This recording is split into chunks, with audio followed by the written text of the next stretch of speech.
Hello guys, this is Saad and in this video I'll be telling you how to fix your taskbar which keeps on loading and it freezes. So let's begin the tutorial.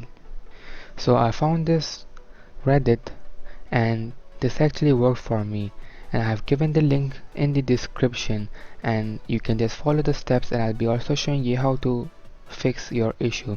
So first of all, you'll have to open the task manager using the Control Alt and Delete key. You have to click it on your keyboard and this will open the task manager. Here you'll have to click on file and then run new task. Over here you'll have to type in CMD and click on OK.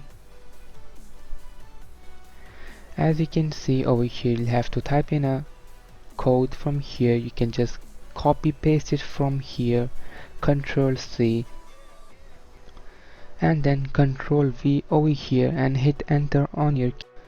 After clicking enter on your keyboard, your laptop or your PC will automatically restart, and as you can see, for me my taskbar is working properly right now. And I hope this video would have helped you, and if it did, do like and subscribe.